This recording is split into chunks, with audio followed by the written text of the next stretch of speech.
Hello and welcome, Dangerlings, to another Wednesday evening live stream here on Danger Wednesday.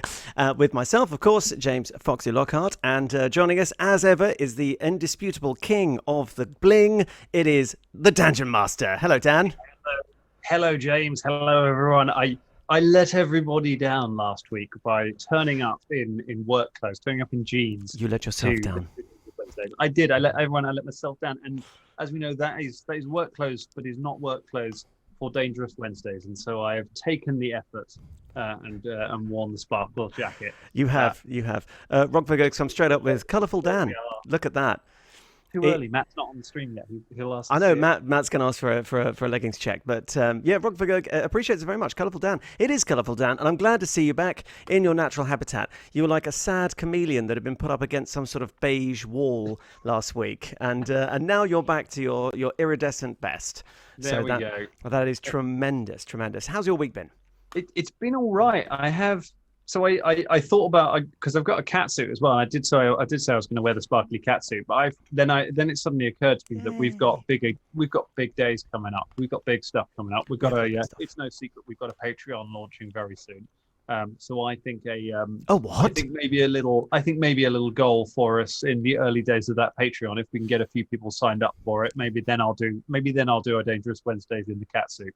Yeah, I think we'll make that little promise for the future. I mean, I think we need to speak to Ross, who's generally our merchandise printer at the moment, and get perhaps a cat suit with the Danger Club logo on. In fact, I'm surprised you don't have one already, Dan. I would wear that all the time. Can you believe we don't have masks yet? Like, that's exactly the kind of thing we would do. Oh my god! And it with "Feeling Dangerous" written on it. Yeah. Rockville asks, is this more Macho Man? It's very Randy Savage, isn't it? Look at this. This is so good. Oh, of course. That's why I don't understand it. I was thinking more of the sort of YMCA reference. But yes, wrestling, the language I do not understand. I am also a Macho Man. Go on, Dan. Tell us about Macho Man Randy Savage. Macho Man Randy Savage is one of the greatest wrestlers of all time. He's a purveyor of Slim Jims and appeared. I don't know if he's been in it. Oh, he's in Spider-Man. Of course, he's been in a movie. But yeah, he is one of the greatest all time and was entirely insane. If you have, if you're in the UK and you have Channel 4 or All 4 or anything like that, there's a series called Dark Side of the Ring, and there is an episode about Randy Savage and just how nuts he is, but also just how unbelievably charming and normal his brother is. His brother Lanny really is just the nicest, the genius. He was a manager in wrestling for ages. His Macho Man got him a job, but he's just the most eloquent, really nice person. And Macho Man is he is the 80s wrestler. He lives that image. He is 100% cocaine. Would you say that perhaps that was a requirement for the truly successful wrestlers back in the 80s? I mean, you had Hulk Hogan, who I know from Suburban Commando. That's that classic. It's a very different industry if you look in the 80s. It's a very and especially when it's blowing up. Like if you watch a lot of Wrestling in Order, which I have done, if you watch it sort of through the 80s, you can definitely see the point where it picks up, and then you can definitely see the point in the early 90s when they're all told to stop doing quite so much cocaine. Oh, really? And everything just ratchets back a little bit because they suddenly got investigated by people and had to start doing drug tests and things. And that's where you see sort of the end of that kind of screaming, wide-eyed, crazy promo. Yeah. Oh, very watershed. And you can still see the Tide Mark, it is said, where there's a line of old cocaine and glitter and headbands. Yeah. And then the Tide is seeded. Yeah, and that's why most of the people from that era of wrestling are dead. Except for Hulk Hogan, who seems to be artificially animated these days. Whenever you see him, it's just like, oh my God, how are you still alive? Steve, don't worry, you didn't miss much at the beginning. We did start pretty much bang on time, but Steve says, damn, nice to start. Is there a date for the Patreon? Let me give you my money. Well, soon, Stephen, soon. Do not worry. It is coming very soon. There will be a special announcement. You know us. We're going to make a big about it. But for now, yes, it is still near there. But it's very reassuring to know that we've had a lot of inquiries and people wanting to throw money at us, which is incredibly flattering. Thank you so much. The rewards are good. There's some real good stuff. Like, I might subscribe to it. Yeah, well, yeah, exactly. And one of the tiers is Punch Dan. So I think that's probably what he's going to go for. But That's what I'm going for. that's the But the £2 Lamp is tier. going to subscribe to that one. We know that. Yeah, yeah. But leaving aside wrestling and leaving aside the Patreon just for one moment, even though that is the hot topic, I think we should move on to our first segment of the evening, which is becoming, well, perhaps a tradition's got to start somewhere, which is the news. News. I love that we have segments. We're so organised now. It's so We're like organised. a proper show. I'm not even. I'm barely touching OBS now as well. It's almost like I've learned how to do stuff. Amazing. So I remember Dangerous Wednesdays was done. There was one that was done on my phone, I think. Now we have segments, we have intros. It's great. It's great. It's great. Paizo news. Paizo news. Before Yes. that, a quick user poll. Can you hear music when you see the animated DCP logo? You should, but maybe you can't. So maybe not everything is quite smooth in the Danger Club land. And thank you so much, Rockvergerg. That would be an incredible honour and privilege. He said he's willing to switch. Well, he might be thinking about switching out one of his PF subs for a DCP one. Oh, that would be tremendous. That's tremendous. You'd be hardwired into correcting us for all the rules mistakes that we keep making, which would be great. My goodness, yeah. Now- Yeah, there's some coming up. Don't worry. On to Danger Club News with our online reporter, the very shimmery Dan Thompson. What have we got first? In fact, All right. I'm assuming we have more than one piece. We might just have one, but what have we got? We do. We have two pieces. Well, they're sort of linked. So we thought that we were done with announcements because we had Gen Con. That's where we got all the new stuff, got the Secrets of Magic book announced, all the new playtest stuff got announced. And we were kind of winding down, I think, a little bit on that. And then PAX happened this week. And Paizo decided that they were going to hold back one of the or two of their big announcements for PAX and then they just dropped them in the middle of just the first panel they did. It just came out of nowhere. Say what? And and they're really exciting. So we're getting 2 new books. Well, actually, we're getting 7 new books, but we're getting 2 new things. We're getting a book and an adventure path. These are for next year. So we're looking at summer next year for these things. The first one it's a Lost Omens book, so I'm excited about anything from the Lost Omens line. It's the one line where I've bought like hard copies of every book because I just like reading them. Okay. So Lost Omens is the lore line of Pathfinder books. It's got all that stuff in it. Very good. Very good. We are getting Lost Omens Mwangi Expanse. So we are getting a book dedicated to the Mwangi Expanse. The Mwangi Expanse is it's not even a country. The nice thing I've read about it is it's defined by what it isn't rather than by what it is. It isn't. It's the only thing sort of in Garand in the southern continent that isn't a country. If your countries around it, okay, you're all countries. Everything else is the Mwangi Expanse, and that's the middle of it. Wow. And it takes a lot of cues. Takes a lot of cues from Africa. Takes a lot of cues from other sort of non-Western cultures. And it was good in first edition. It was interesting. It wasn't very well developed. The writing on it was well intentioned, but not incredibly diverse. So, it wasn't. I don't think it's. I have the first edition Mwangi book, and it's not. I wouldn't say broadly very problematic. It's a good book, and it's not. We're not getting into. Certain other more difficult Oriental adventures for D&D and things like that. It's fine. It's just that they could have done more with it. If they'd had more varied voices, they could have found more interesting stuff. And that's what they're doing with this one. So it's a big book. We're looking at 300 plus pages. Whoa. So it's a chunky one. And one of the things that's really interesting about it is that they have brought on a ton of freelancers for it. Like they put up the author list and it's enormous. They brought in loads of new people. Wow. Paizo did a recruitment drive recently and brought in lots of freelancers earlier this year and specifically said we are looking for people who have different life experiences to our standard writers. And I think part of it was for this. So what we have now is we have a book about the Mwangi Expanse, which is, I don't know if it's predominantly, but is largely built on content which has been written by Black authors and authors who have heritage associated with some of the cultures that they're using. And it should be said, it's not. It often gets said that it's Africa. It's not Africa, and there's no section of it which is just kind of like, this is the bit based on Kenya. Yeah. There's no. They work very carefully to make sure that there's no sort of section that is just a lift of something in our world, which is what it's how fantasy is written a lot of the time. You're like, that those guys are Germany in the 15th century. Yes, and I think it's sort of legacy writing that once it's there and it's in canon, you then have to perhaps adjust how that legacy is seen, because I mean, you're referring to things like Warhammer, which I thought was incredibly imaginative when I was growing up, and then I realised it's Germany in the 15th century is the empire, and so on and so on and so forth.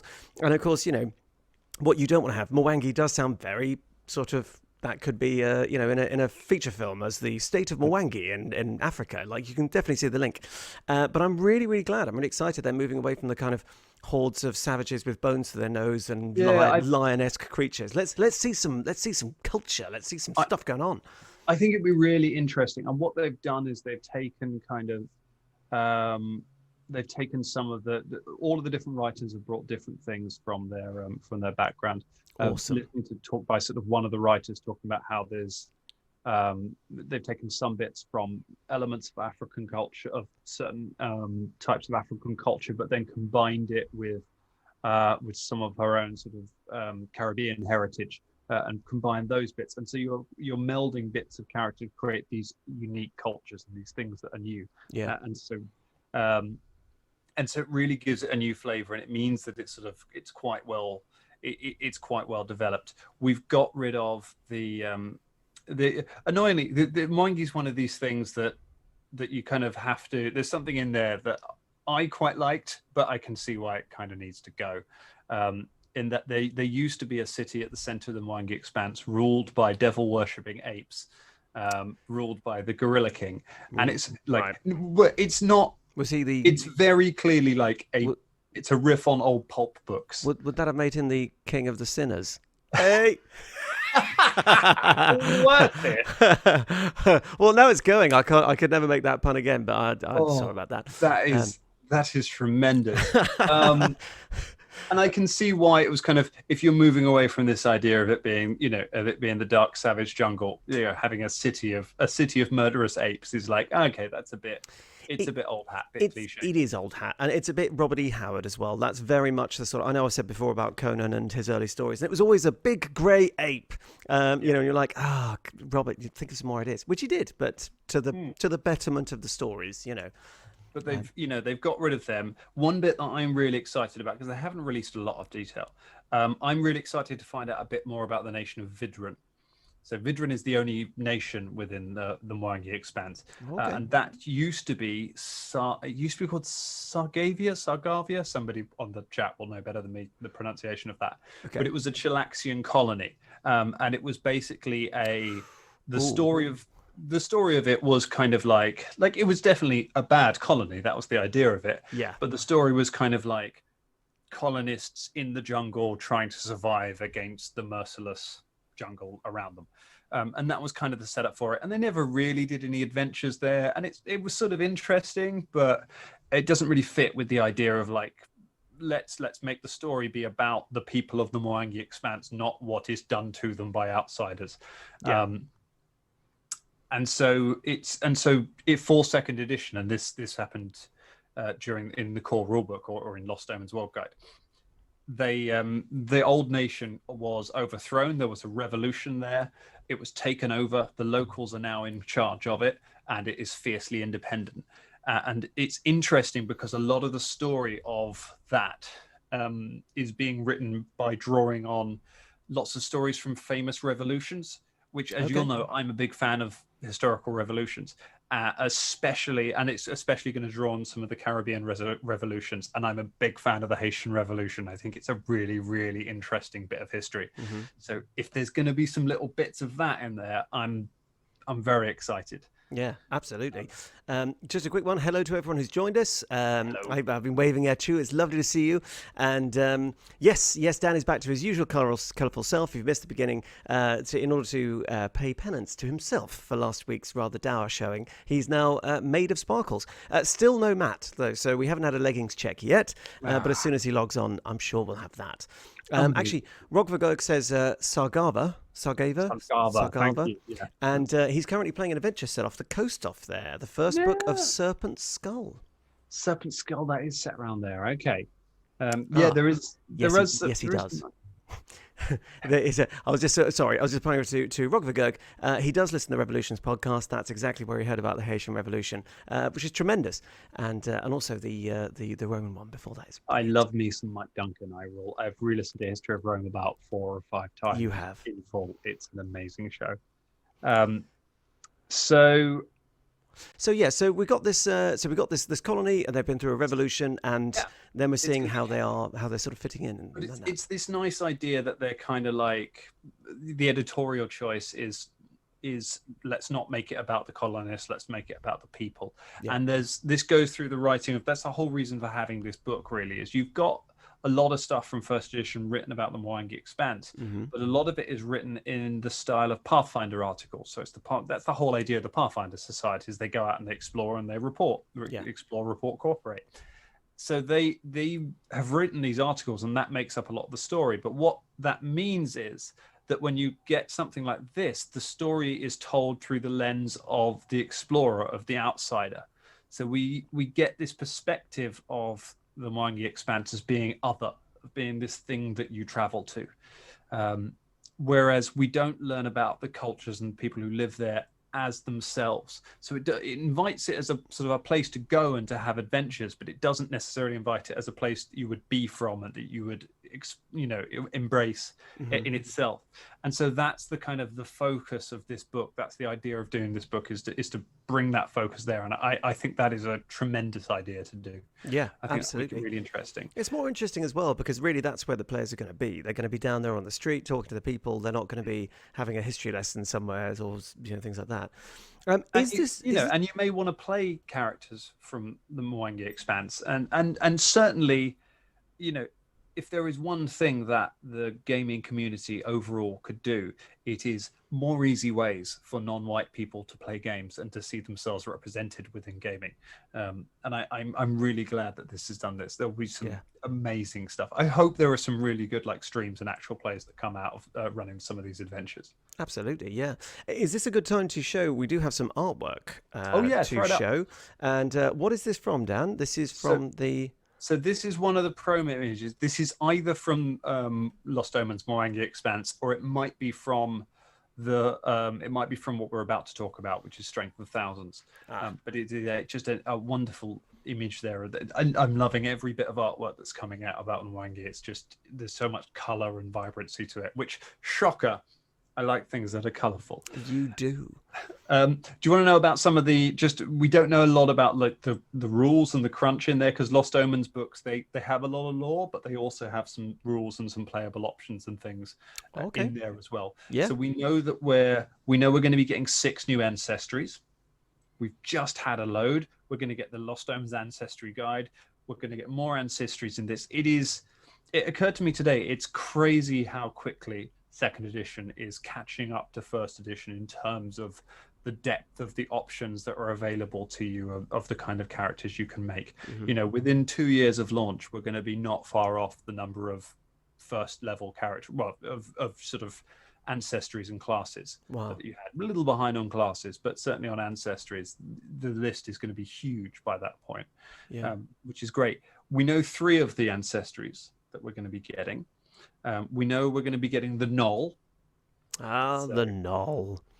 So if anyone wants to play a friend of the Hound, he's Hound. He's not the Hound. He's not from the Game of Thrones. The Hound. You're slipping back into wrestling speak now. Hound the Bounty Hunter. So Hound is going to be playable. The Gripply are going to become playable. If you decide you want to go and create a group of Gripply bards and make Gary Gripply and the Toads. Are they the frog people? They're the little frog people, The little frog people, right? Okay.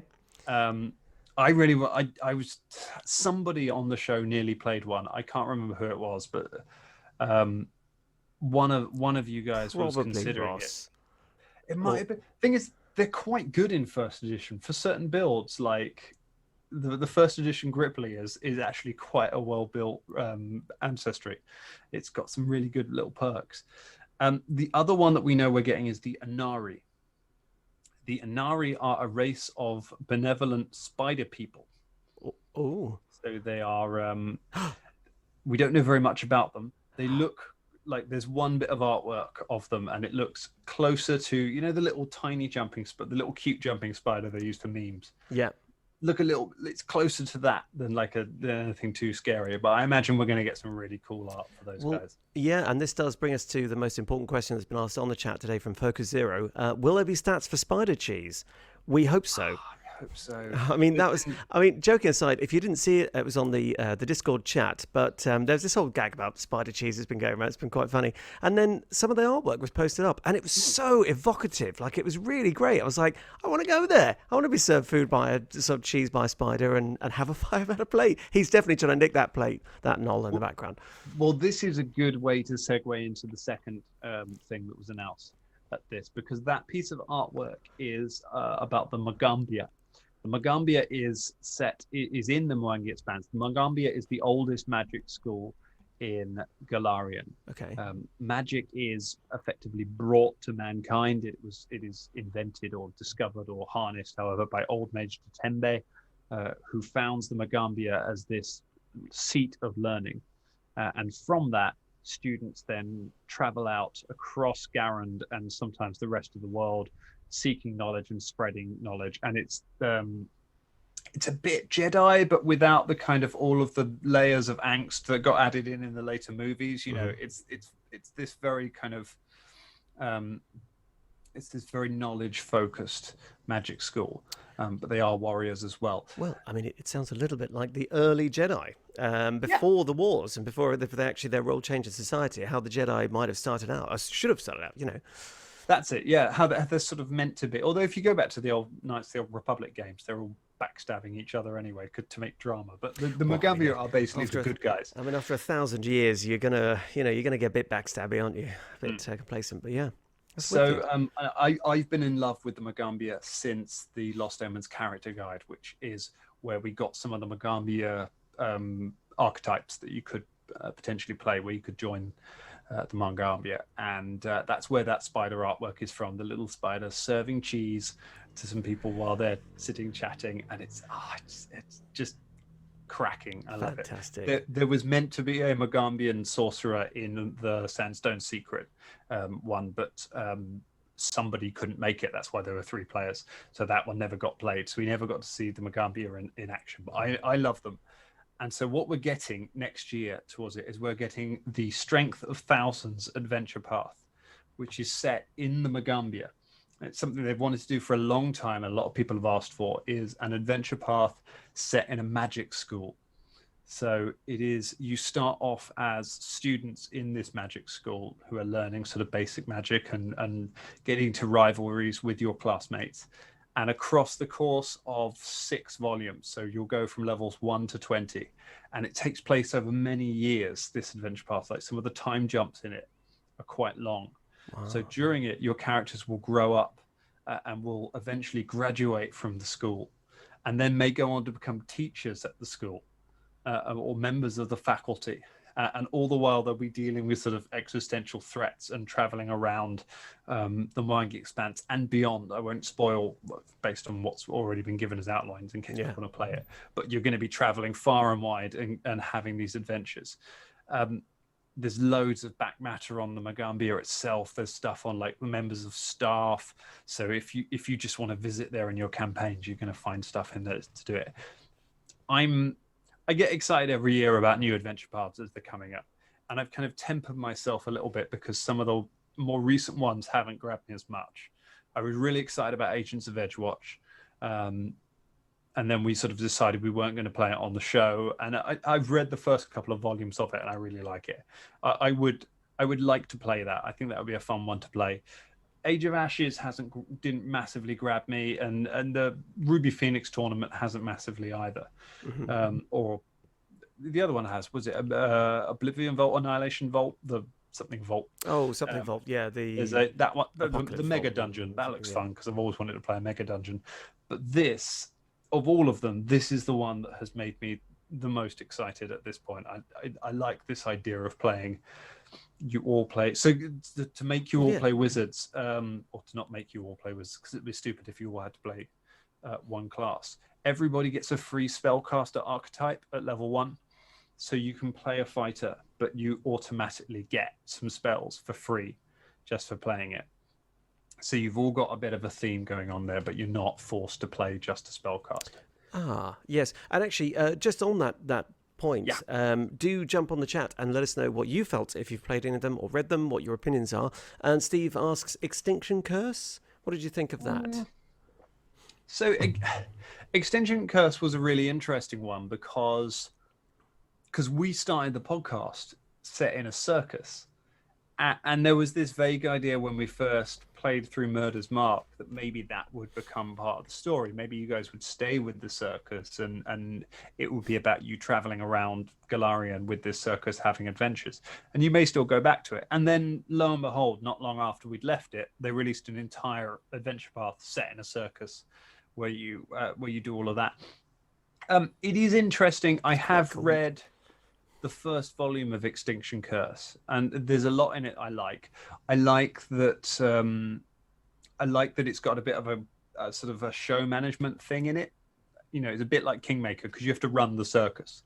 So you have to put on shows and you have to hire acts, and some of the people you meet during the adventure, you might end up like showing them mercy, but making them come and join the circus. And then it's got stats for how good they are in the circus. And so you kind of build your own show. And I love that mechanic. Worse than death. Come and join the circus. Yeah, because I really like the kingdom building mechanic in Kingmaker. Although it should be said, I do not understand it. We have a very good person in our group who understands all of the spreadsheets and all of the charts required to do that. I'm just like, I want to put a building over there, please. That looks nice. And our GM just makes the map look pretty. But I like that idea of having a thing that you do alongside the adventure. We did use some of the Extinction Curse in episode 100, actually. If you are listening to this week's episode, and again, we'll avoid spoilers for the most recent episodes. But if you are listening to this week's episode and next week's episode, then the map that they are using in that is lifted from the first book of Extinction Curse. Everything about it has changed, but the map uses Extinction Curse, because I wanted to just throw a bit of that in there because I thought it'd be fun. Yeah. So I like the idea of it. I probably would give it a crack. It doesn't massively, the circus theme doesn't massively appeal to me, but I do like the show running idea of it. I love the idea of a magic school. That's so cool. So, sorry to interrupt you again. Yes. It's a lot, Steve. Hey, Stu. He's late to the party. You are, but you're forgiven because you're Stu Jackson. So, of course, you're always welcome, my friend. And Steve dropped out of university and ran a circus school for 15 years. Oh, my goodness. My misspent youth. No, it's not misspent at all. Like, you're speaking to creatives and entertainers. So, that's a fantastic use of time. Circus schools are amazing. I did, because both you and I have done Boomtown, of course. Yes, we have. Where we have, which is very circus heavy. And I was part of the development process for the show for that a couple of years ago when we did it. The sort of second year we did it, I think, something like that. Yeah. But it involved going up to Forgotten Circus in Bristol, who are a circus troupe here, and using their facilities to rehearse a load of stuff. And it was incredible to just see like the behind the scenes of a circus. And it's just all of the different just piles of props and set, and just, it was just like this Willy Wonka's chocolate factory of amazing circusy joy.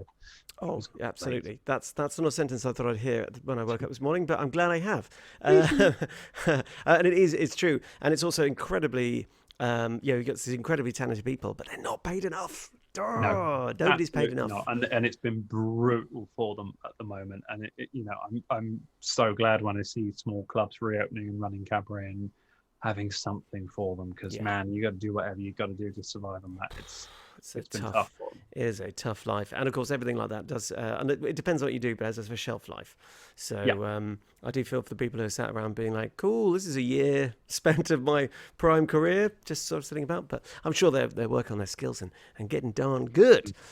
That's that. I'm just going to quickly. I'll show the artwork again, Mhm. just for those of you who are joining us a bit late. We've been talking about the new core books. So what are they called, Dan?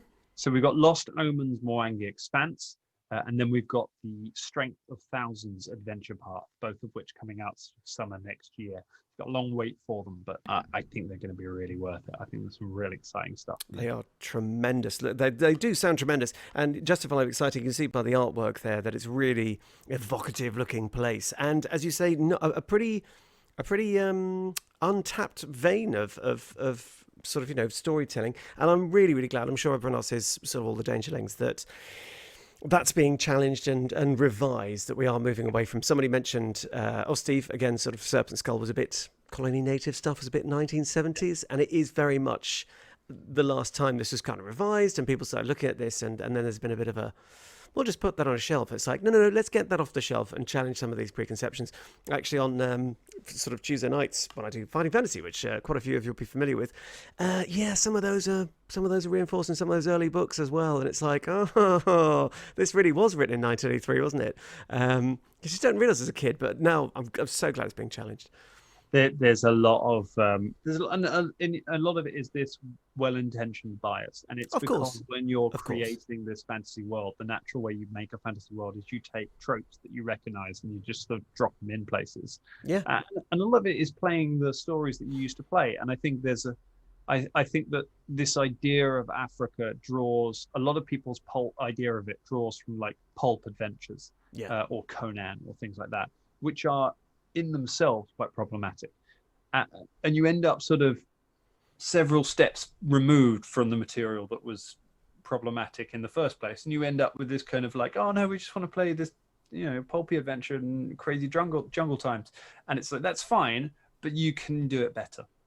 And I like that they've taken the chance of second edition to be like, we can do this better. We can make a better story with this. Absolutely, yeah. And Rugvergog says, I'm only doing book one on Serpent Skull for my group. Don't worry about it at all. If it's a cracking adventure, and these are worth revisiting, these books, to see these stories. And as Dan said, they're very well intentioned, a lot of them. Like they weren't, and also, of course, when they were written, that was the expectation that players would have had. So actually, they might have caused a counter thing. If you tried to do something different, they'd have been like, "What is this? I want like you say, the crazy fun times jungle adventure, and swinging through the trees and doing everything else like that." So it's good. It's good. Let's do it better. And you can change a lot of stuff. It happens with all sorts of adventures. My barometer is as to how much work I'm going to have to do changing up sort of bits of an adventure. Is how is the first major female NPC described? And that is usually, if it is described by level of attractiveness, then you're going to have to do some work redoing this thing. Yes. And we've had it with some of the stuff we've run on the show.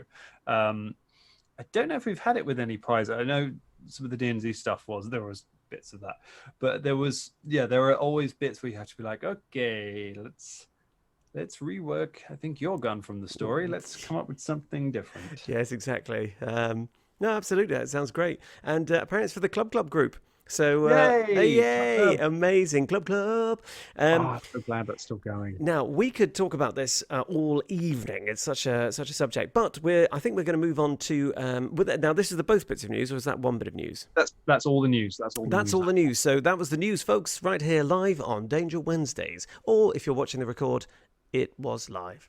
And now we're going to move on to something else. This is actually a response to a request we had, I believe. Well, talking about changing adventures and things, we had a question on our Discord channel about converting from first edition to second edition. And I went to say, oh, there's a DMQs about it. Go listen to that. And then I realized that we missed a DMQs, and it was the one for Masks of the Living God. We didn't do one right, really, after that. We did one for kind of for the Absalom stuff, a bit afterwards, but we didn't really do one for masks, which was where all of our conversion stuff came from. Mm-hmm. So I thought it would be fun to spend some time on here doing talking about how to convert stuff from first edition to second edition through the lens of Master of the Living God. Master of the Living God. Because that's the last one that we did. That was a full. We did that as a full conversion from second to first. And do you know what? Do you know what? It was actually quite exciting. That's an unintentionally very good segue from what we were talking about to this. I know, because we've made a point. There seems to be a theme on Danger Wednesdays of saying, grab these old adventures. Don't be afraid to convert them, to upgrade them, to change them, rip out bits, do whatever you want. And would you say that it was quite exciting in a way, not having such a sort of a vast swathe of adventures and actually converting things for 2E? Because you did a very good job. Yeah, it was certainly really fun to do that. It was a thing that it was a thing we tried to do for a long time. But basically, because when we converted to second edition, I'm sorry, you have to see me fiddling with this remote control. No, that's all right. We can see you fiddling. Shall I play some elevator music? My TV monitor has gone off while I'm talking. Well, I did think it went a bit dark, actually, and so it was buzzing about a night. You sort yourself out. That's fine. This is all about. This is coming to you live. You can tell now. This is absolutely live. Live, yeah. This is live content, isn't it? Yes. That's fine. I can keep talking nonetheless. You can. And actually, just in this moment, thank you so much for the question. And do keep the questions coming on Discord. We do keep a close eye on it. Well, Dan does. I think we all drop in there sort of from time to time. And we'll always try and answer you. And actually, that could be sort of another segment of Danger Wednesdays if we get enough questions. So never feel that you're falling on deaf ears. We'll answer it in this. Yeah, I would love that'd be great. We love questions. We love interacting with you guys. So yeah, just keep them coming. Like a listener mail or something. That would be tremendous. So what I thought, we could pause the show and I could find more batteries, or we can just roll on. But if you can see me, we might as well carry on. What was on the TV? What was on the TV? It was mostly my face. And I see. Now moved to my other monitor. Well, fear not, because we are speaking to you via, kind of my TV, really, and that's still on. So you're coming through loud and clear. You're looking at my face. You're looking beautiful, baby. I'm sure. So we converted to second edition right before we got stuck into Master of the Living God. We converted in episode 67, I want to say. Somewhere around there, yeah. Were traveling from Yanderhof on your way. Yanderhof! and you knew you were going to be going into Master of the Living God. So it gave us time with the lead-in to do a full conversion. And when we did the switch over to 2E, we said we will play some 2E, and we have ended up, or will have ended up, playing both of the standalone adventures at some point, because we're about to play the Slithering. We have played Fall of Plaguestone to some extent, but there are so many first edition adventures, and I have most of them. They're all up there on my shelf. Really? He said, beckoning to the veritable wall of books. I mean, that's more wood than an average English forest. We're going right there. It's fantastic. Yeah. And there's some really, really good ones. And so I was really eager to do it. And I think we'd actually done a vote anyway, saying that people wanted us to play Master of the Living God. And there weren't any third level second edition adventures. So it kind of had to be. So we decided we were going to keep first edition adventures on the table as things we'll play. And I think we probably will going forward. We've taken a bit of a turn by having the Slithering, but that was because it was just too perfect an opportunity to pass on. It's new, it's exciting, everyone wants to play it, and it fits our party so well. So I was like, I like the way you keep referring to the Slithering, and apart from the name, which is great, Slithering, I've got no idea, because I haven't looked up any details about it, because of course we don't. So if Dan says we're playing an adventure path, we're not going to go and read it. So I've got as little idea as perhaps, actually the Dangerlings will have far more idea probably about what this adventure is. Oh, you're going to love it. Sure, yeah. I think we'll do on a Dangerous Wednesdays at some point in the future, because there's something I always quite like to do when we're going to a new place. And it is largely to do with Velda. It's because we know that Velda is super, super smart. Like, Velda is one of the smartest people you'll meet you wouldn't think that. But in terms of like your actual intelligence, it's like 18, 19, something like that. It's very high, yes, Yeah, yes, and definitely fits on that because raw intelligence does not equate to street smarts, which I'm yeah, sure we've all met those people who are incredible geniuses but then can't find their way out of their house. exactly. He's that kind of level of intelligence. So, but it does mean that he would likely know a lot of stuff, and you can do that through rolling knowledge checks. But I'm a fan of being able to not have to roll if you don't need to. So I think one thing we'll probably do if you're going to be heading to Garand as a group at some point, you're going to be going to new places, and it might be places that Velda knows something about. So I think it might be quite a fun thing to do here on a Dangerous Wednesdays at some point. Is we'll have the Dangerlings help fill Velda in, help fill you in with some knowledge of some of the places we're traveling to, so that Velda can have that knowledge to hand. That would be great as well, because remember that one of the features of Velda, and thank you, Steve. I'm glad you think he's awesome. It's one of those things that he's very much the armchair scholar. So he might have read about these things or sat and had a chat with people who might have heard a story that maybe somebody, his friend's cousin, told him about. So it's great. I really like the idea of sort of information that's perhaps doesn't quite marry up to when he steps off the boat there and be like, oh, where are the? Maybe he's expecting a sort of fun times in the jungle sort of adventure, and then he turns up not, or maybe it's a bit more practical. But that would be a great idea. Let's do that. Let's do the Velda.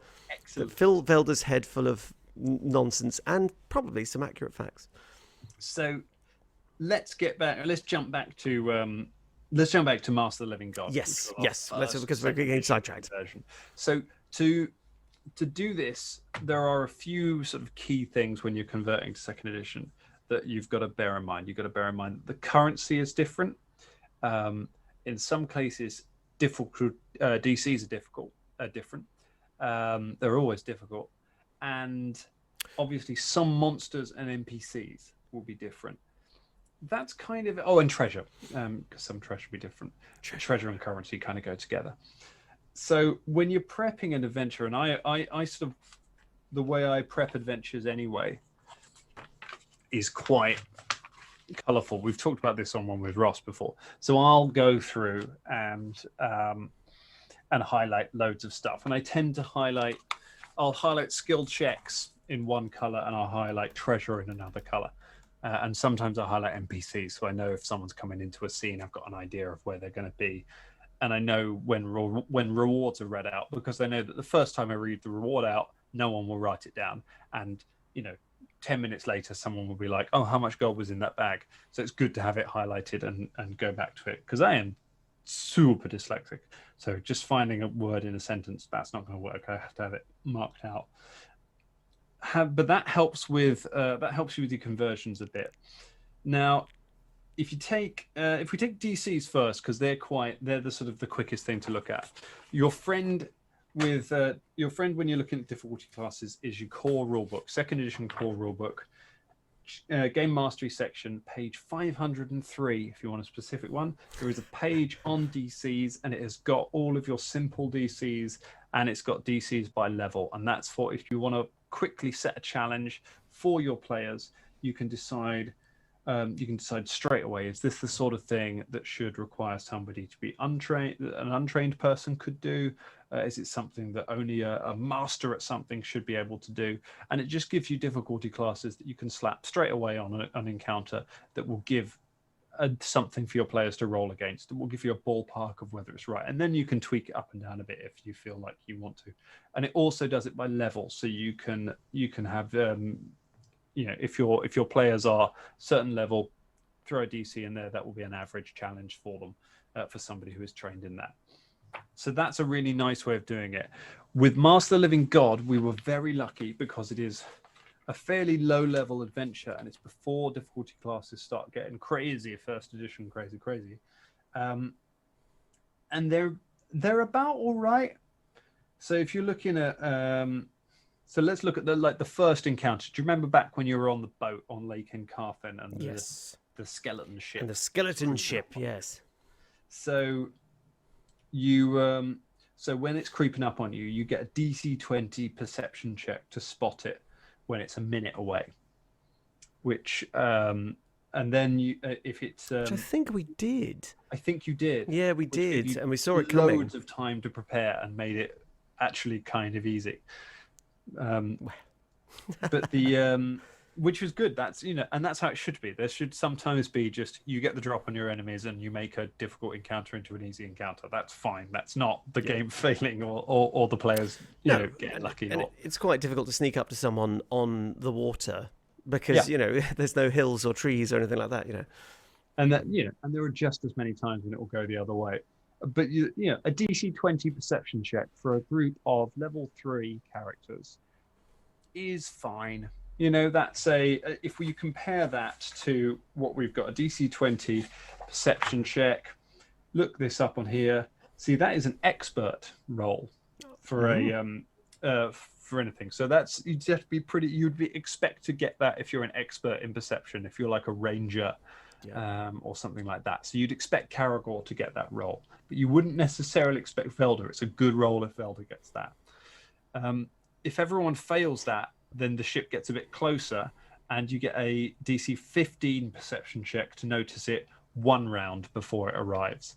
And a DC 15, that's only a trained check. So immediately, basically everyone should be able to make that roll. And if they don't, the boat pulls alongside and the undead get the jump. Can you imagine? Whoa! Where did that come from? Oh dear. I thought this was homebrew. No, turns out that's in the that is. It is different because in the adventure path it is it's Molthuni privateers that jump onto your ship, so it's pirates that jump on and try and attack you, whereas because of where we were going and because we were starting to tell the story of second edition and the fall of Last Wall and the rise of the Whispering Tyrant, it made more sense to just get across the idea that there are now undead on the lake, because that's a big thing in second edition in the Lost Omens world, is that it's really dangerous to go sailing on Lake Incarthan now because there are undead everywhere. And maybe they were drawn to you for some reason. Who knows? But so that's why we changed them up to undead. So then we did some monster swapping with that as well. And we can talk about that now. Actually, that's not a bad idea. So in terms of once the boat's pulled alongside, then we're going to get some monsters coming up on you. And now we have Molthuni privateers here. This is immediately a tricky one to do. So Molthuni privateers. There isn't a Molthuni privateer in second edition. With NPCs, now you are in luck, because if you have the Lost Omens, not Lost Omens, if you have the Game Mastery Guide, you have got the NPC gallery, which is, if I'm honest, the only bit of the Game Mastery Guide that I regularly use, and it was the same in first edition. I really love the NPC gallery because it just lets you straight away go, I need some stats for a dockhand. There we go, got a stat block for them. They're all good to go. Or, in the case of this, there's a pirate in there. So you could grab a pirate from here and throw it in. The difficulty is that challenge ratings and things work a little bit differently in second edition. It's not quite the same as just building an encounter for the first one. And even if it were, the privateers in the module, they're challenge rating 1. The pirates in the Game Mastery Guide, they're level 2. So immediately you got a bit of disparity there. So what you want to do for big fights, and there aren't that many big fights in Master Living God. We were kind of lucky with that. But for any big fights where you have creatures that are significantly different in the version, you can just completely rebuild it. If you look at page 189, again, Game Mastery section in your core rulebook, that has got your encounter building instructions, and that teaches you how to build an XP budget for your players. So you're adding up the total level of your players. You're working out how dangerous an encounter do you want this to be. So I think I said I want this to be it was either a moderate or a severe. I think it was tempered by the fact that you had the option to see the boat first. So it was it would have been a really hard fight because you had the chance to have a minute to prepare for it. It lowers the difficulty a bit. And that gives you an XP budget. And from that, you basically buy monsters. So for that one, I treated it much more like a homebrew thing. So I literally set the XP budget. I took the pirates away, set the XP budget, and then I rebuilt the encounter using undead from the book and picking a few things that we wanted to get in there. So that was that's the kind of build from the ground up approach. Right. Other things that you've for other people you might meet, you've got for general people, again, it would have been so good to have like a merchant or someone, because you met a bunch of merchants and shopkeepers and just random commoners and things. That would have been great to have stats for them. You don't really need stats for townsfolk, though. A rule of thumb is to just sort of say that any skill check against them, set a DC for that, maybe set an untrained DC for it, DC 10. Or maybe a DC 15 if it's something particularly difficult to bluff them or to deceive them or to charm them, anything like that if you want, and that will just succeed it. Any attack against them, the AC 10, 12, it's going to hit them, and they probably die from one hit. Yes, they probably fall down from one hit. You don't need loads of stats for the guy selling bagels on the street corner, so you can do that for a lot of them.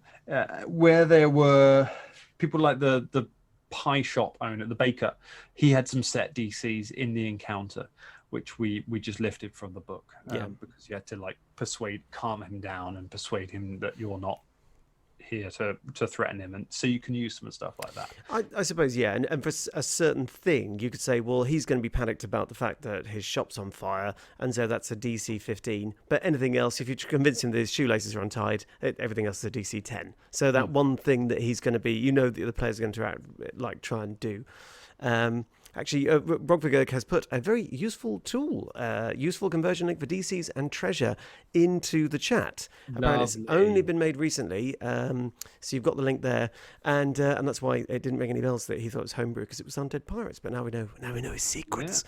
Yeah. And yes, Focus Zero, if there's a good reason to pick that up today. NPC Gallery is so useful.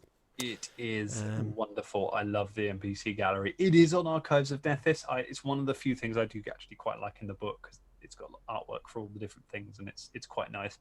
It's one of the things I like to open the book and be like, oh, who are they going to meet? Look, let's find stats for a drunkard and throw that in. Also, of course, see, a drunkard is a level 2 encounter. A drunkard is twice as dangerous as a dockhand.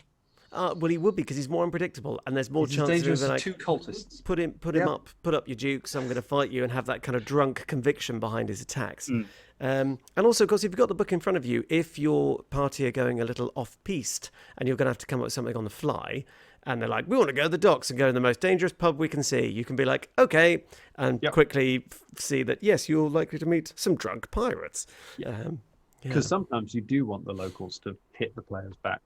Well, quite a lot. In terms of the people within the Church of Razmir, so you've got, this is another thing, is that Masks is quite NPC heavy, so there wasn't too much swapping out of monsters, because there aren't a lot of monsters in it. No, there's just lots of people, and they all have particular stat blocks, which makes it annoying for converting, because they don't always have the same things.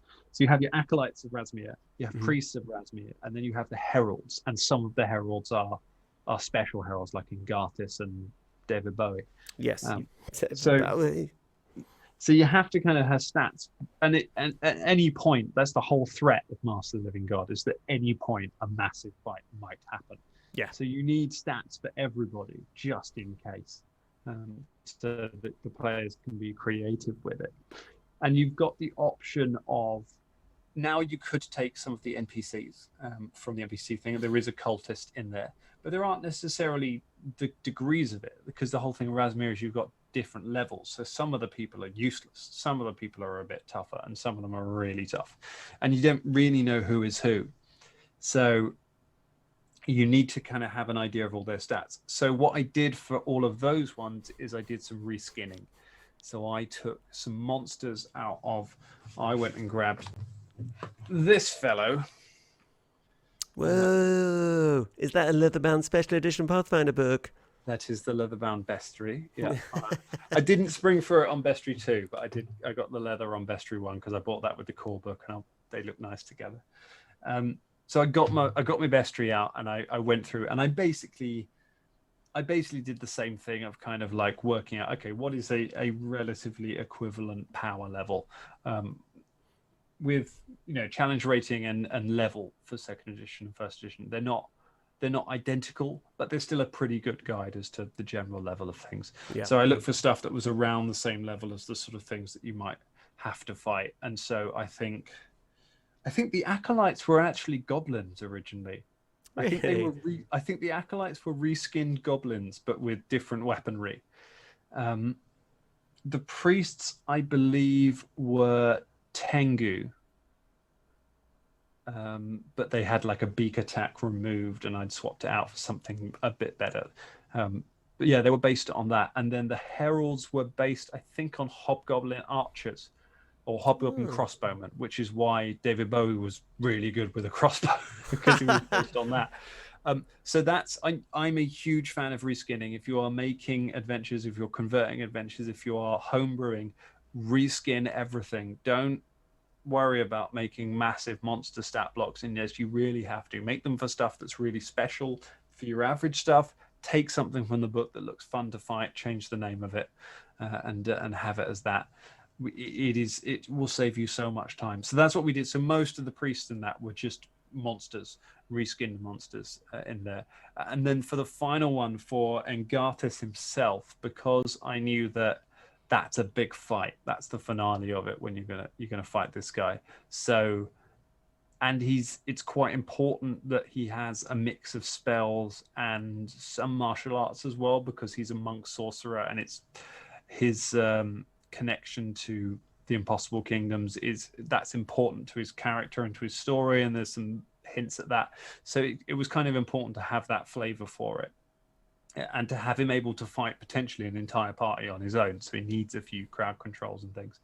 And again, although Freya was totally homebrewed, she used the same thing. So I used the NPC creation tools, which are again in the game's mastery guide. Having just said I only used one chapter from it, I did use the monster creation rules and the NPC creation rules from that, which were released before, because I didn't have the game mastery guide, but those were released in advance so that you could start making monsters. So I used the PDF of that, and I made Engarthus from scratch, and gave him various bits and pieces. So treasure is the other thing you want to look for. That gold calculator that Robogo has shared will, I'm sure, be much better and more accurate. He says it's a little bit generous, actually, having done some calculations. I mean, that will work out fine, because Pathfinder Adventures are famously stingy. So that will probably balance it out. Yeah.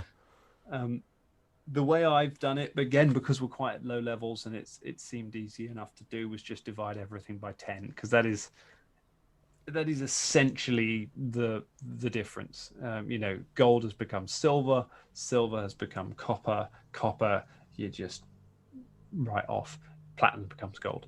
So you just shunt everything over or divide it, and that's how I worked out all the gold for this. But I tend to kind of I GM by redressing gold balances at sort of key points. If you don't find enough gold in the course of the adventure, I will find a reason to give you all some gold later on, for something else to kind of balance it out. Yeah, and it's funny because you'll appreciate this, having sort of delved into a little bit in history. But of course, gold is a complete fantasy trope. Coins were not made out of gold because, one, it's too precious, and two, it's too soft. So actually, once you get older and you say, take 3 gold coins for this mug of ale and a bit of bread, you're like, that doesn't make sense. So I think actually I completely agreed with the currency difference, because actually silver's a much more usable currency, and and then copper for smaller stuff, but really silver should be the main thing you get paid in, not gold. It's never been gold. There have been gold coins, but not massively in circulation.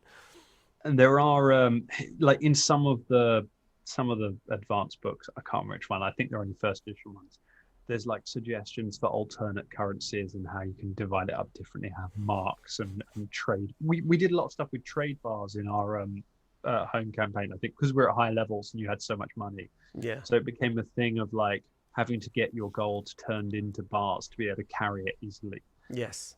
Which is, I generally err away from doing too much on carrying capacities and things, especially with money, but that can be quite fun to do once. That can be a fun thing. Treasure items you have to look at on a case by case, really. There are an easy way to do it might be to look at the treasure budget of the encounter, like look at how much treasure you're giving away and rebuild it from scratch if it's a really difficult one to do. Some of the items you can swap like for like. A difficult one is wands. Wands work very differently, of course, in second edition, and you might not find potions or scrolls of the same spells in it, so you might have to sub them for something similar. Yes. But generally, you can find stuff that's a bit like the thing that you had there. Yes, and I would say do be cautious because so every DM I've played with so far has made this mistake, and I'm sure you've made it too, and that's handing a player something that's a little bit too powerful as treasure, because you've obviously subbed something out and been like, have this. Oh no, that's actually that's a really powerful item. I mean, it's not going to be like the Boots of Ultimate Destruction, but still, it's like I just didn't think about it necessarily at the time. We have had some couple of questions. We're actually running slightly over time, but we think we've got blimey, time for some questions. Getting attacked by my mic. But Focus Zero says, it saddens me a little that Krant is a reskinned goblin. Don't be sad. Krant would have been a Tengu because he's a priest, but the most un-Tengu like Tengu in the world. Yes, a little chubby Tengu. I loved Krant. He was so awful. He was awful, and I felt slightly conflicted about his eventual fate. But anyway, that's just me. I think we're supposed to. Now, Steve says, do you stick to WBL closely, Dan? Now, hopefully this isn't a wrestling question. I don't think it is. Do you put effort into tracking where the PCs are, or just play it by ear? Okay. Do you know what wobble is? Do you wobble? I don't actually know what the acronym is. I get what you mean in terms of tracking where PCs are, with combat. So we do sometimes. So we don't play. It's a big thing about the show is that we don't play with maps and we don't play with Roll20 particularly. That is because of how we started playing the show, because we came up playing in pubs where there wasn't space to do that, and it's just never been my style. It's not how I've played over the years. We've just found out what that means. It means wealth by level. Oh, wealth by level. So it's completely different to. Yes, we were about to start talking about maps and things, unless the wealth is on the map. I have no idea how to do that. Oh, well, you know about the maps thing. The wealth by level, I do little check-ins now and then, and just sort of see where people are. I don't stick to it massively because it can depend on your players, and it's really important with players that are really into sort of gear acquisition and shopping and stuff like that, which is important in the later game. It's not something that's kind of you guys as a group have ever been. It's never been a massive thing of yours. None of you. I'd never really known any of you being like, "Oh, I'm saving up for this sword," or like, "What are we going to spend our gold on?" You're very meticulous about dividing things up. Like you're always like, everyone must get an equal share. Yes, because then it gives you as a player the choice.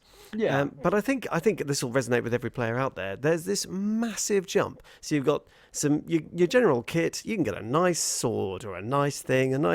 What about if I make it magical? Oh, that'll be 2,000 gold pieces. And you're like, oh my god, how what? Like the jump to magic items is massive, and that kind of leads you to the situation that a lot of us in the UK are finding about saving up for houses. That it's so far beyond your means. There's little point. So why not go and spend it on beer?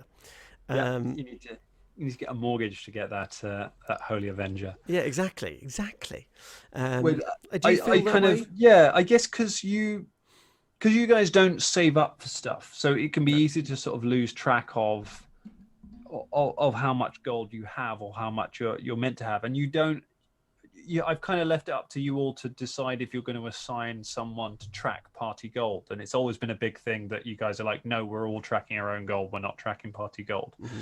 So it's kind of like, so I kind of leave you to it. It's also quite hard getting character sheets from some of you. Not I should say I have very up-to-date character sheets for Velda, but some people don't send their character sheets. So I have no idea how much gold some of the characters have. So they probably don't know either. The slightly mean GM thing of being like, well, if it's not on your sheet, then you lost it. I think there's got to be a point there, and also it's the other rule that again will resonate probably with the DMs out there is that if you didn't say it it didn't happen. Not, oh, but I meant to tell you that I was going to get that thing ready. It's like, you didn't say it, so didn't happen. It works. It works to a point. You do have to redress it at some point, because people do forget stuff. People and people aren't good. And like, you have it at first hand experience. I'm terrible at tracking stuff. In Ross's Carven game, we came up. He's like, "How much XP have you got?" I'm like, "I have no idea." Yeah. I didn't have been writing it down. But fortunately he had. So, and I'll track a lot of stuff offline for other games. So, and you also have to redress it, because at some point you can't have a player walk into a fight and be like, "Oh, I have no runes on my weapon. I've got no runes on my armor," and they get one-shotted, or they can't hit the boss, because part of the progression of the game is designed around the fact that you do these things as you level up, and that your gear improves with you, and that's part of what makes you able to fight these monsters. So you do have to kind of check in now and then and have a look. Maybe that's something we should do. Maybe that's maybe before we get to Kibwe, we should be doing like a little audit of the Danger Club and seeing what everyone's gear is worth and what their sort of gold is worth versus what they should have. I think that could be quite a nice idea as well, and also that'll prepare people, because obviously as players we haven't played the core sort of Danger Club for a long time. And also these little check-ins, because you are very good, and I'm sure that this is echoed by a lot of the very good DMs that Dangerlings and stuff, is to have these check-ins, and when people are shopping, be like, "Have you thought about runes? And don't forget, you can get these things." And just have so you've got an idea of the market, and maybe suggest to people to be like, "Oh yeah, I'd forgotten about that," or if they are looking for something to spend their cash on. It was a big thing in our voyage across Lake Incarthan episode, wasn't it? Or the voyage to Absalom, that suddenly everyone started asking about runes. I think it's because we'd had a talk about it before the game started. Possibly, and yes. Everyone's like, "Can I buy some runes, perhaps?" Yes. Like, yes, please buy these runes. What of these really runes? Important that you have them. Yeah, no, absolutely. And you're very welcome, Steve. Steve says, "Thanks for the answer. I'd be interested in hearing an audit." Do you know, that could be a little bonus recording. We could have the Danger Club audit. Because I'm sure that there'll be a lot of the usual sort of, I've got written here, yellow something or other. Did I have that? Or maybe, because everyone's got that on their character sheet where you've left stuff or you've scribbled something quickly because you're like, "I'll definitely rewrite that later." Yeah. And you don't. We'll get good. We need to be good at it, man. We're a business now. We need to get good at auditing and wearing little glasses. It's quite a bit of the charm of the player, really, of the character, just sort of not really paying attention and just having I've actually got a separate sheet now of stuff. And do you know what? We better sort of start wrapping it up, I suppose, because we're 10 minutes past 7. Yeah. But I wouldn't mind. We've never played with encumbrance rules. Don't know if you have out there. Rogvergerg's gone because an Edgewatch game is starting. But nice. It's one of those things that exactly. Edgewatch is great. But it's one of those things that, we've never played, and I always thought, God, that'd be a real ball ache. But do you know what? Because quite a lot of computer RPGs now do play with encumbrance, and inventory management is all part of the game. What do you take and what do you leave behind? And of the loot, what do you pick up? And you can't take all the gold. You can't just be like, "I'm just going to take a sack of metal on my back." It's like, well, that's a lot of metal. Like, what are you going to take? Yeah, and the bulk rules are pretty sensible, actually. They're quite good for managing this sort of stuff. And actually, if you play on Roll20 with the Roll20 character sheet, super easy. It is really, it will work it all out for you, and you can play with it without too much bother at all. We just kind of hand wave. It's a common sense. We're just kind of like, "Oh, you want to pick up that suit of armor? Tell me what you're already carrying. Let's work out if you physically can do that." Because I remember on one of our early campaigns, and it actually started bothering me because in my experience as you have, like, I've actually worn armor, and we end up with, like, I've got 6 swords to sell and 3 suits of armor and a helmet, and you're like, have you ever picked up a suit of armor? Have you ever picked up a sword? It's really heavy.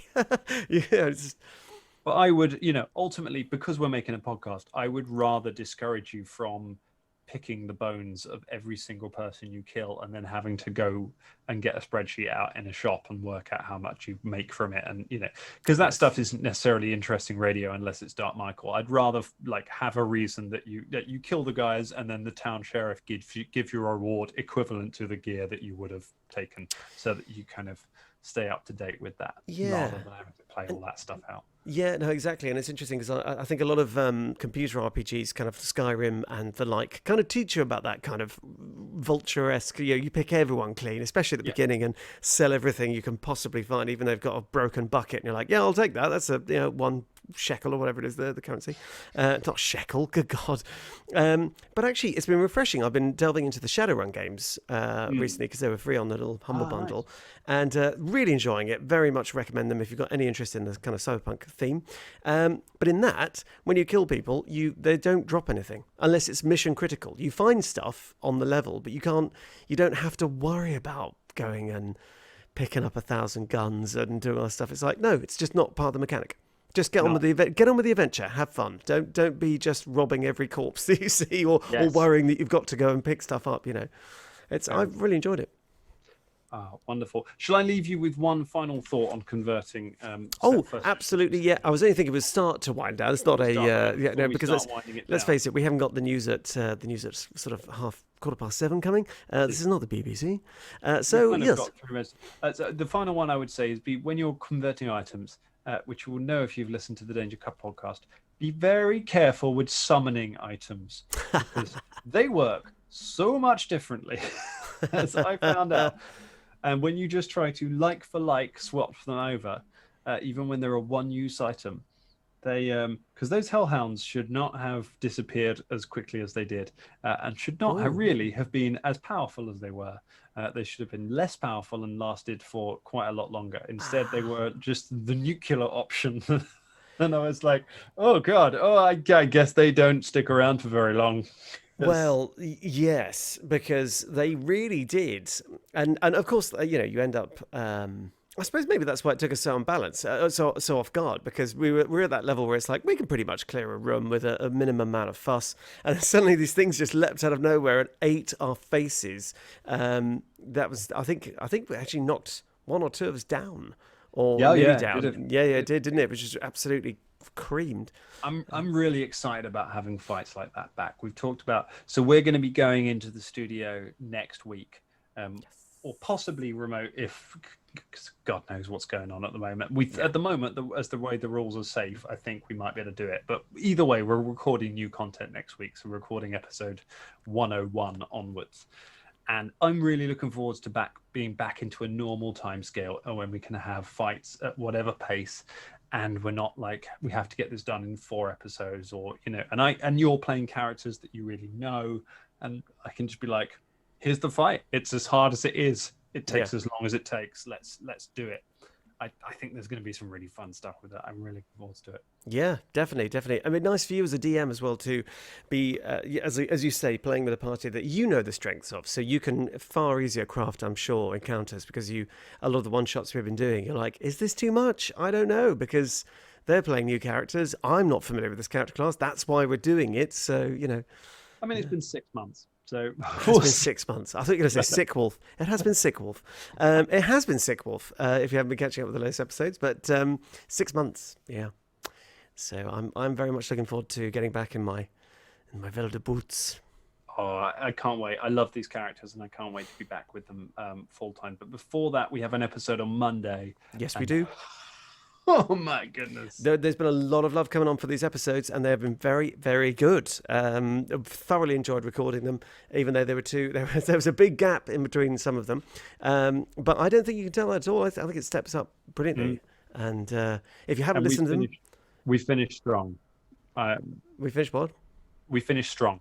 We finished strong. We Monday's do. Episode is a goodie. We definitely do. And hello, robot. So we, sorry, Robert's just popped up in the chat. So yes, we definitely did. If you haven't checked them out yet, there are no spoilers here. If you are listening to the episodes through and you don't want to spoil it, that's absolutely fine. But you're in for a cracker. And those of you who are sort of listening to it now, enjoy. And thank you so much for joining us here on this Dangerous Wednesday. You've got Dangerous with us. No problem at all about answering the questions. And thank you so much again for all your comments and your laughter and just generally being the incredible community that you are. We love you. And any final thoughts, Dan?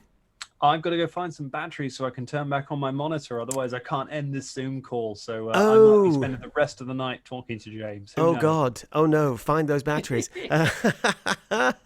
Stu, are you listening to this? Are you listening to the podcast and watching the stream? Are you? I think he's double date. He says, I'm very close to being caught up. I'm about 10 minutes away. He's double fisting. I can't believe. Well, you said it, I didn't. I want to have one final shout out before we go. Yes. A big shout out to Chris in Alabama, Alacar, who is a good buddy of all of ours, who is right in the middle of the hurricane at the moment. That is, I'm assuming, why. If he's on the stream, my goodness. No, he's not on the stream. And our thoughts are with you. Hopefully everything's okay down there. Because I spoke to him a few hours ago, and they were in the eye waiting for the next part of it. But they are safe at the moment. But we're thinking of you, Chris. Best of luck to you. Yeah, best of luck to Chris and everyone else who's getting trapped in that. Not that I think many of them will be on the stream if they were. But yes, and thank you so much to everyone here for joining us. When are we next going to be live? We're going to be live next Wednesday, I suppose, aren't we? We will be live next Wednesday. We will have recorded new content by then, which we won't tell you about. No. We will have, I don't know if we'll have Patreon news by then. We will have more Paizo news. We'll have all sorts of exciting things. I'll be wearing something sparkly. Yes. James will be looking fabulous. It's going to be great. It will be great. And we can't wait to see you there on next Wednesday's Dangerous Wednesday. And do jump on the chat, jump on the Discord. If you've got questions, let us know. And we'll if we get enough, we might even have a little question segment. Ooh, yeah. All right, guys. Well, thank you so much for joining it. And that's so it's goodbye from me, James Foxy Lockhart, and it's goodbye from me, the Dungeon Master. The Dungeon Master. Stay safe out there. Stay happy. Thanks so much for the support, and stay dangerous. Good night. Thanks, guys.